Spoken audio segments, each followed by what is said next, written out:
حضرت خولہ بن سالبہ نے بھی اپنی زوجہ سے کہا کہ تیری جو کمر ہے وہ بالکل ایسے جیسے میری ماں کی، اس کو زہار کرنا کہتے تھے کہ اب میں تیرے قریب نہیں جاؤں گا۔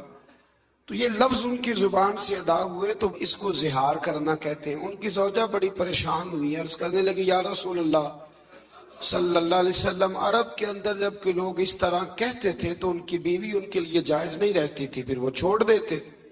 میرے خاوند نے کہا ہے، حضور اب آپ بتائیں کہ میں کیا کروں؟ اور عرض کرنے لگی یا رسول اللہ صلی اللہ علیہ وسلم، بوڑھی ہوں، اب اس قابل نہیں ہوں کہ کہیں اور جا سکوں، اور حضور اس سے اگلی بات یہ ہے کہ بچے میرے بڑے پیارے ہیں اور ان کی تربیت بڑی اچھی چل رہی ہے، یا رسول اللہ اگر میں انہیں اپنے پاس رکھوں گی خاوند کے چھوڑنے کے بعد تو بھوکے مر جائیں گے، میں کما کے کھلا نہیں سکتی، اور اگر میں خاوند کو دے دوں گی تو وہ سنبھال نہیں سکتا، تربیت رک جائے گی۔ حضور فرمانے لگے ذرا ٹھہر جا، ابھی اس کے بارے میں قرآن نازل نہیں ہوا، ذرا نازل ہو لینے دے۔ بوڑھی عورت تھی تو جھگڑنے لگ گئی، کہنے لگی نہیں نازل ہوا تو میں کیا کروں، میرے تو مسئلے کا حل کر کے دے۔ یا رسول اللہ مہربانی، یہ ناز کا جھگڑا ہے، بے ادبی کا جھگڑا، یہ ناز ہے۔ حضور اب میں کدھر جاؤں؟ محبوبہ میں اب تیرا دروازہ چھوڑ کے کدھر جاؤں؟ یہاں آئی ہوں تو یہاں سے آگے کہاں جاؤں؟ تو رب کریم نے فرمایا محبوب، رب نے اس کی بات سن لی ہے جو اپنے خاوند کے معاملے میں تجھ سے جھگڑا کر رہی تھی، اللہ کریم نے اس کی بات سن لی ہے۔ اب اس طرح کریں، اس کو ہمارا حکم دے دیں۔ حکم کیا ہے کہ وہ خاوند اس طرح کرے، اس کا خاوند جس نے یہ کام کیا ہے کہ ایک غلام آزاد کرے۔ اگر غلام آزاد نہیں کر سکتا تو 2 مہینے کے لگاتار روزے رکھے، اور جو یہ نہیں کر سکتا وہ 60 مسکینوں کو 2 وقت کا کھانا کھلائے، وہ کھانا کھلا دے۔ 3 باتیں ہو گئی، یہ غلام آزاد کرے، غلام خاصا مہنگا ہوتا، یہ نہیں کر سکتا تو 2 مہینے کے لگاتار روزے رکھے، یہ نہیں کر سکتا تو 60 مسکینوں کو 2 وقت کا۔ جس نے زہار کیا، یہ لفظ کہے اپنی بیوی کے لیے، تو حضور نے ان کے خاوند کو بلایا اور بلا کے کہا بھئی تیری بیوی نے بات کی ہے تو رب کریم نے اس کی عرض کو سن لیا ہے اور ساری امت کا بھلا ہو گیا ہے، اب تو اس طرح کر، ایک غلام آزاد کر۔ کہنے لگا حضور میرے پاس غلام کہاں سے آیا؟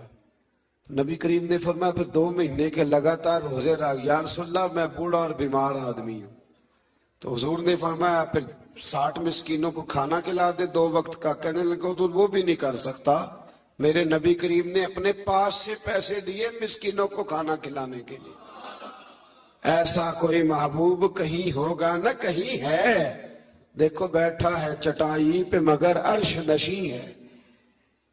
حضرت خولہ بن سالبہ نا بڑی بوڑھی ہو گئی تھی، تو ایک دن حضرت عمر فاروق گزر رہے تھے تو یہ بھی گزر رہی تھی، تو حضرت عمر کو بلا لیا تو دوپہر میں کھڑا کر لیا، تو دیر تک باتیں کرتی رہی، دیر تک۔ حضرت ام ایمن بھی اکثر ایسے کرتی تھی۔ حضرت خولہ بن سالبہ جب دیر تک گفتگو کرتی رہی تو ایک صاحب نے حضرت عمر سے کہا کہ آپ اتنا ٹائم اس نے لگا دیا ہے تو اس کو کہیں کہ بات مختصر کرے۔ فرمایا چپ کر، میں اس کی بات نہ سنوں جس کی بات میرے رب نے بھی سن لی ہے اور قرآن مجید کی آیات نازل کر دی۔ تو اس سورہ مبارکہ میں ابتدائی آیات کے اندر اللہ تعالیٰ نے مسئلہ زہار کا ذکر فرمایا، پھر آیت نمبر 9 سے آگے آداب مجلس بیان کیے، اہل علم کی فضیلت بیان کی، اور ارشاد فرمایا گیا کہ تم نے آداب مجلس کا سرگوشیاں نہیں کرنی، خیال رکھنا ہے۔ اور نبی پاک علیہ السلام نے ہمیں اس کی تفسیر بیان کر کے بتایا کہ 3 آدمی بیٹھے ہوں تو ایک کو چھوڑ کے 2 آپس میں بات نہ کریں، سرگوشی نہ کریں، کان قریب نہ کریں۔ زیادہ مجلس ہو تو پھر بات الگ ہے، لیکن 3 بندے بیٹھے ہوں تو 2 بندے آپس میں گفتگو کان جوڑ کے نہ کریں۔ پھر اس سے آگے سورہ حشر شروع ہو جاتی۔ سورہ حشر کا معنی ہوتا ہے اکٹھا کرنا، چونکہ بنو نذیر کو اکٹھا کر کے مدینے سے نکالا گیا، پھر خیبر اور شام کی طرف جلا وطن کیا گیا، اور اس بات کا اس سورہ مبارکہ میں ذکر فرمایا گیا تو لہٰذا اس کا نام سورہ حشر ہے۔ اس کی آیت نمبر 9 میں اللہ تبارک و تعالیٰ نے ارشاد فرمایا کہ وَيُؤْثِرُونَ عَلَىٰ أَنفُسِهِمْ وَلَوْ كَانَ بِهِمْ خَصَاصَةٌ، فرمایا میرے محبوب کے غلاموں کی شان یہ ہے کہ انہیں شدید حاجت بھی ہو تو پھر بھی وہ اپنی ذات پر دوسروں کو ترجیح دے دیا کرتے۔ بڑی معروف حدیث ہے حضرت ابو طلحہ انصاری کی۔ نبی پاک علیہ السلام کی بارگاہ میں مہمان آ گئے تو حضور علیہ السلام نے فرمایا کون ہے جو ان کی خدمت کرے گا؟ ازواج مطہرات کے ہاں جب معلومات کی گئی تو کھانا بظاہر موجود نہ تھا۔ حضرت ابو طلحہ انصاری گھر لے گئے، بیوی سے کہنے لگے کتنا کھانا ہے؟ کہا صرف بچوں کا۔ فرمایا انہیں بہلا کے سلا دے، اور جب مہمان کے سامنے کھانا رکھ دیا جائے نا تو چراغ ٹھیک کرنے کے بہانے بجھا دینا۔ مہمان ان کا نہیں تھا، مہمان رسول کریم کا تھا۔ یہ بات خاص ہے۔ ہمارے استاد گرامی فرمایا کرتے تھے یہاں بات کو سمجھو، مہمان نبی کریم کا ہے تو قربانی انہوں نے دراصل رسول پاک کے نام کی دی۔ بچوں کو بہلا کے سنا دیا، بیوی چراغ ٹھیک کرنے کے بہانے اٹھی تو چراغ بند کر دیا۔ اب دونوں میاں بیوی منہ ہلاتے رہے کہ مہمان کو پتا چلے روٹی کھا رہے ہیں۔ مہمان کھانا کھا کے سو گئے۔ صبح جب یہ آئے مسجد نبی میں تو محبوب کریم نے یہ آیت پڑھ کے سنائی، فرمایا تیرا رات والا عمل خدا کو بھی بڑا پسند آیا ہے اور محمد مصطفیٰ کو بھی بڑا پسند آیا۔ پھر اس سے آگے آیت نمبر 21 میں قرآن مجید کی جلالت کا بیان فرمایا، لو انزلنا ھذا القرآن علی جبل لرأیتہ خاشعا متصدعا من خشیۃ اللہ۔ فرمایا یہ قرآن اگر پتھروں اور پہاڑوں پہ نازل کرتے تو وہ اللہ کے خوف سے ریزہ ریزہ ہو جاتے۔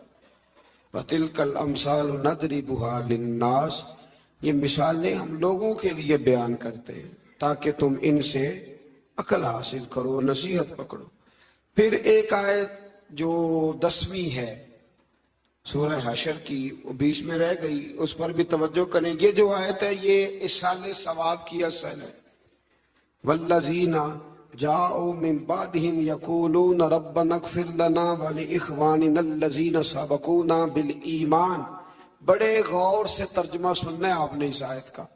فرمایا جو کہتے ہیں اس مال میں ان کا بھی حق ہے جو ایمان والوں کے بعد آئے، یعنی کچھ ایمان والے رخصت ہو گئے اور پھر یہ ان کے بعد آئے تو یہ کیا کہتے ہیں؟ یہ کہتے ہیں ربنا اغفر لنا، اے اللہ ہمیں بھی بخش دے، وَلِإِخْوَانِنَا الَّذِينَ سَبَقُونَا بِالْإِيمَانِ، اور ہمارے ان بھائیوں کو بھی بخش دے جو ہم سے پہلے ایمان لائے، یعنی جو دنیا سے چلے گئے یا اللہ ان کی بھی بخشش ہے۔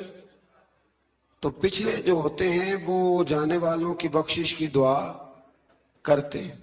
اب لوگ فٹافٹ کہہ دیتے ہیں کہ اصال ثواب کا کیا مطلب ہوا؟ جانے والا جو کر کے گیا اسے اجر ملے گا۔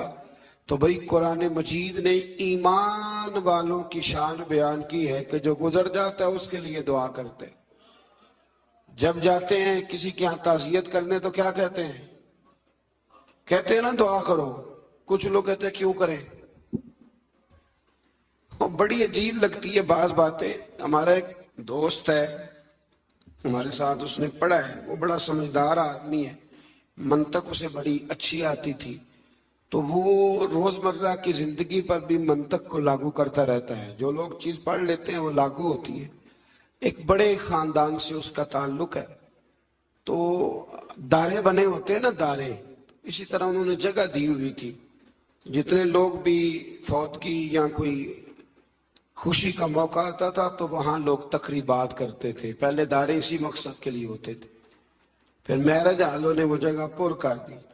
تو وہ کہتے ہیں کہ ایک نماز جنازہ تھی ہمارے گاؤں میں، تو ایک صاحب نے نماز پڑھائی تو بعد میں ہم نے کہا دعا کر لو، تو کہنے لگا جنازے کے اندر ہی آ گئی، دعا جنازے کے اندر ہی ہے۔ تو کہتے ہیں وہ آلو گوشت کا شوربہ پکا ہوا تھا، تو میں نے کہا حضرت کو میری بیٹھک میں لاؤ، کھانا کھلانا ہے۔ کہتے ہیں وہ کھانے کے لیے بیٹھے تو تھوڑا مرچ زیادہ ڈال دیا شوربے میں، تو فوراً کھانے کے بعد انہوں نے پانی مانگا، تو میں نے کہا شوربے کے اندر پانی بھی ہے۔ اس کے اندر پانی. تو کہنے لگے نہیں یار تو اب ادھر پر چلا گیا, کدھر پانی پلا, میرا منہ جل رہا ہے. تو کہنے لگے آپ نے وہاں تو کہا تھا کہ دعا اندر ہی ہے, تو باہر نہیں ہونی چاہیے, تو یہاں بھی پانی شوربے کے اندر ہے. کہتے میں نے اسے کہا اٹھا قسم پانی ہے کہ نہیں؟ کہنے لگا جی شوربہ تو پانی سے ہی بنتا ہے. تو میں نے کہا دوبارہ کیوں پی رہا ہے؟ اور ہر بندہ پی رہا ہے روٹی کے ساتھ پانی, کیوں پیتے ہو؟ شوربے میں پانی نہیں. یہ تو ہوئی منطقی دلیل. اب میرے رسول پاک علیہ السلام نے فرمایا جو دعا تم فرض نماز کے بعد مانگتے ہو رب ضرور قبول فرما لیتا ہے. اللہ اپنے فضل سے قبول فرماتا ہے. تو نماز کے اندر دعا نہیں مانگی تھی رب اجعلنی مقیم الصلاۃ؟ مانگی تھی. تو نماز کے بعد کیوں مانگی؟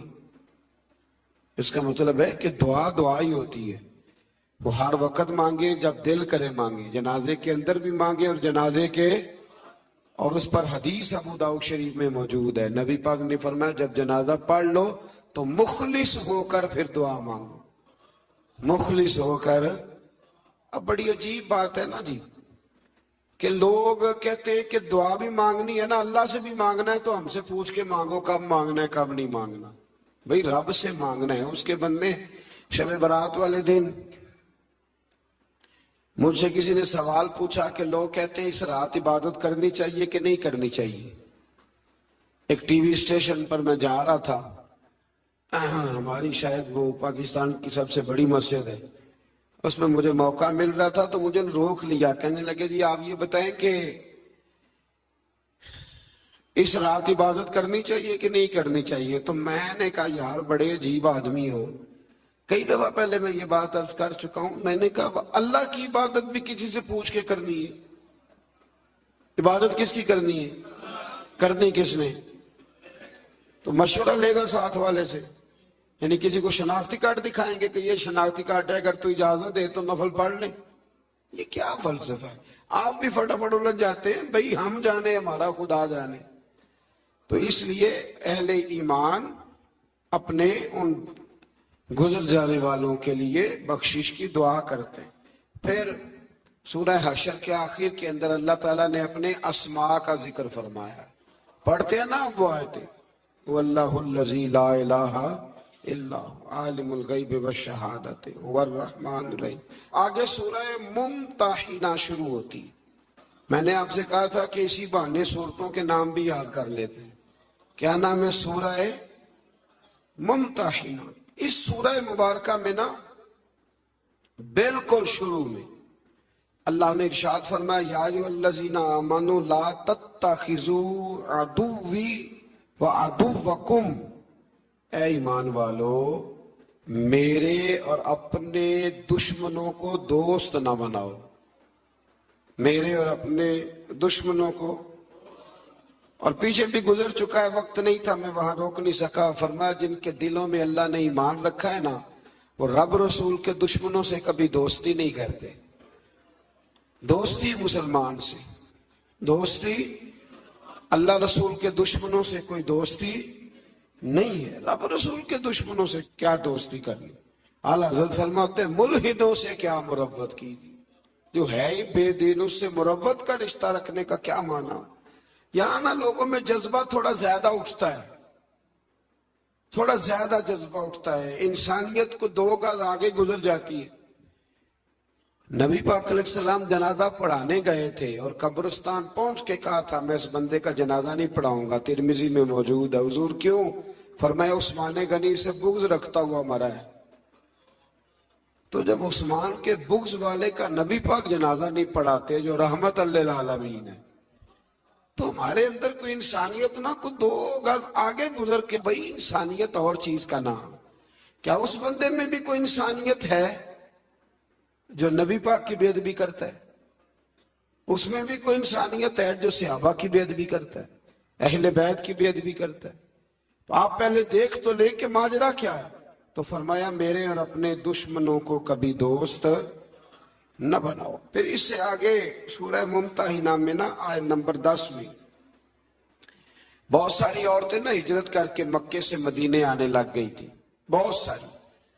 اور کچھ بلا وجہ ہی بس ایسے تھوڑا سا اختلاف ہوا تو آنے لگی، تو اللہ تعالیٰ نے آیت نمبر 10 میں فرمایا کہ ہجرت کر کے آنے والی عورتوں کے بارے میں مومنوں سے فرمایا کہ ان کے ایمان کا یقین ہونے کے بعد، جب جمعہ طے ہو جائے کہ واقعی یہ ویسے نہیں آئی، مومنہ ہے اس لیے آئی ہے، فرمایا یقین ہونے کے بعد انہیں کفار کی طرف مت لوٹاؤ، اور فرمایا مومن عورتیں کافروں کے لیے حلال ہیں، نہ کافر مرد مسلمانوں کے لیے حلال ہیں۔ نیز فرمایا کہ مسلمان بھی کافر عورتوں کو اپنے پاس نہ رکھے، وہ بھی افاری کر دیں۔ ایک وقت تک جائز تھا کہ جب تک ابھی ظاہر ہے لوگوں کے ماحول اس طرح کے تھے کہ خامد کلمہ پڑھتا تھا تو بیوی نہیں پڑھتی تھی، تو بیوی کلمہ پڑھتی تھی تو خامد، تو ایک وقت کے لیے اس کو ابھی گنجائش دی گئی، لیکن جب حالات اس طرح کے ہوئے کہ اللہ نے اسلام کو غلبہ دیا تو پھر منع کر دیا، فرمایا اگر تمہاری عورت کافر ہے تو اب تمہارا نکاح قائم نہیں۔ کچھ لوگ ابھی بھی فتوے اٹھا کے لاتے ہیں، بالخصوص باہر کے ممالک سے ایسے بہت سارے لوگ سوالات بھیجتے ہیں، کہتے ہیں جناب سنا ہے اہل کتاب کے ساتھ نکاح کرنا جائز ہے، تو میں نے کہا وہ اہل کتاب وہ ہوتے تھے جو اللہ کی توحید پر کامل یقین رکھتے۔ یہاں تو یہودی حضرت عزیر کو اللہ کا بیٹا مانتے معاذ، عیسائی حضرت عیسیٰ کو اللہ کا بیٹا مانتے ہیں، تو اہل کتاب کہاں سے ہو گئے؟ تو مشرک ہیں۔ وہ اہل کتاب تھے، وہ ہر نبی کو اللہ کا بندہ اور نبی جانتے تھے، کسی کو بیٹا نہ کہتے تھے، تو یہ تو مشرک ہیں، شریک بناتے ہیں اللہ کے۔ یہ اہل کتاب تو ڈھونڈنے سے ملے گا آپ کو کوئی اہل کتاب، اللہ سمجھنے کی توفیق عطا فرمائے۔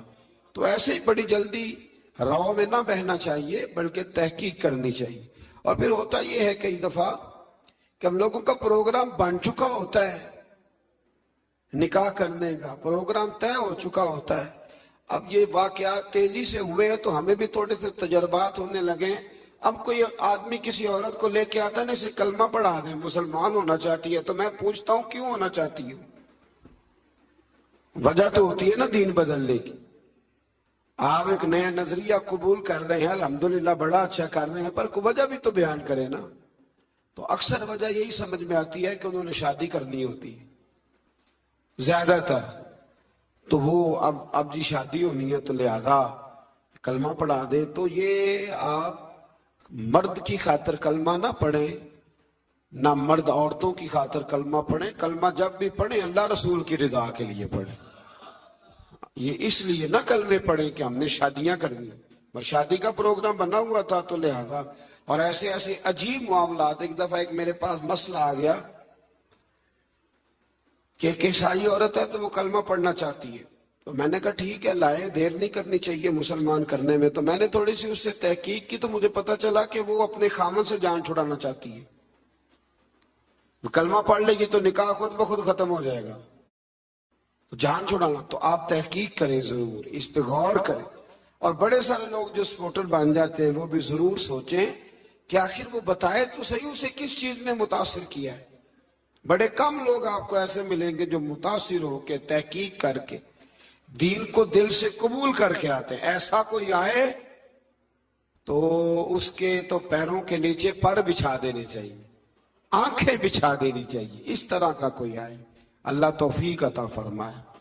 آیت نمبر 12 میں اللہ تعالیٰ نے نبی پاک صلی اللہ علیہ وسلم کو فرمایا کہ اگر مومنات صحابیات آپ سے ایک طے شدہ دستور اور منشور پر بیعت کرنا چاہیں تو ان کی بیعت قبول کیجیے اور ان کے لیے اللہ سے استغفار کیجیے۔ ایک منشور تھا، وہ منشور یہ تھا کہ اپنی اولاد کو قتل نہیں کریں گی، منشور یہ تھا کہ کسی پر زنا کی تہمت نہیں لگائیں گے، اور نبی کریم علیہ السلام جو نیک کام کا حکم دیں گے اس میں نافرمانی نہیں کریں گے۔ تو حضور نے عورتوں سے بیعت لی، اسی سے ہمارے علماء نے لکھا ہے کہ عورت کسی پیر کامل سے بیعت کرنا چاہے تو اس کی بیعت کرنا بالکل درست ہے، چونکہ عورتیں یہاں بیعت کرتی تھی لیکن نبی پاک نے کسی عورت کا ہاتھ پکڑ کے مرید نہیں کیا، بلکہ حضور جملے ارشاد فرماتے تھے اور عورتیں جواب میں وہ جملے کہتی جاتی تھی، اسی کا نام بیعت ہے۔ تو آج بھی اگر اس طریقے پہ با پردہ رہ کے کوئی خاتون کہیں سے کوئی سبق لیتی ہے،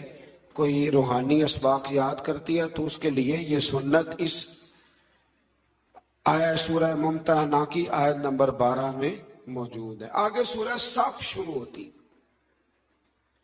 اس سورت کے بالکل شروع میں نا اللہ تبارک و تعالی نے ایک خاص حکم دیا ہے، ایک خاص بات کی طرف توجہ ارشاد فرمائی ہے۔ فرمایا یا ایھا الذین آمنوا لما تقولون ما لا تفعلون، اے ایمان والو تم ایسی بات کیوں کہتے ہو جو تم کرتے نہیں۔